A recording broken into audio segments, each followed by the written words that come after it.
Hi guys and girls. For those of you that were not at school today, or those of you that just want a review of what we've done, I decided to start making some Screencastify videos so that you can watch. I thought that would be a lot easier than you trying to find the book pages or do the worksheets that you've missed.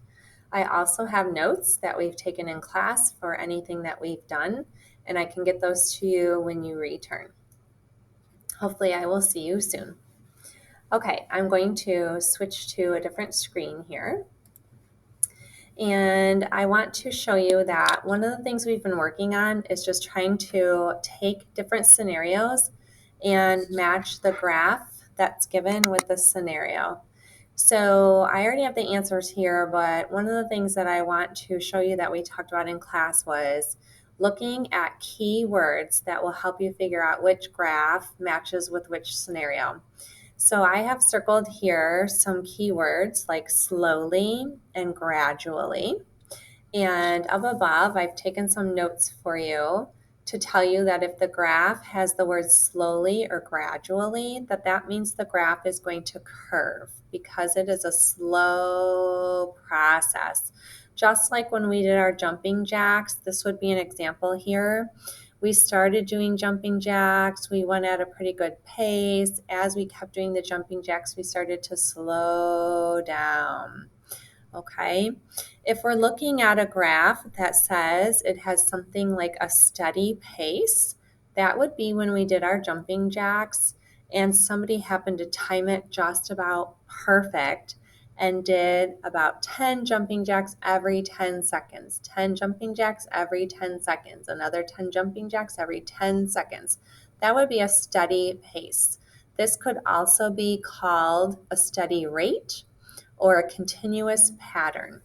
So up here, if you see a straight line in your graph, that could be considered steady or continuous. We're also going to be learning about that being called a constant rate. So I will give you these notes when you get back to class. We also talked about two important vocabulary terms that we highlighted in our book page, and they are dependent and independent variables. We talked about variables last week, and there are two different types. One will depend on the other. Independent variables are things that you cannot change. So we said in class, no matter how much we stare at that clock and we want time to fast forward, or maybe we think it would be cool to go back in time, we can't do that. So time would be an independent variable. Some of us thought it would be cool if we could change our age, maybe be 16 so we could drive. Or if you're old like me, maybe it would be fun to be young again. But unfortunately, we can't do that either. So things that we cannot change, we don't have control over, are independent variables. If I ask you how much something cost and you say, well, it depends. Is it on sale? It depends how much the tax is. If you can say it depends on something else, that's your dependent variable. So we have these notes for you when you get back, and we're going to be working more with those because we want to be able to know if you have your independent variable, that's going to go on the x-axis of your graph, and your dependent variable goes on your y. And I have an example here for you. We talked about looking at a table. If we were going to charge somebody to wash their car, we have car wash prices, a number of customers that would show up to get their car washed. So the price of the car wash is something that is just a number.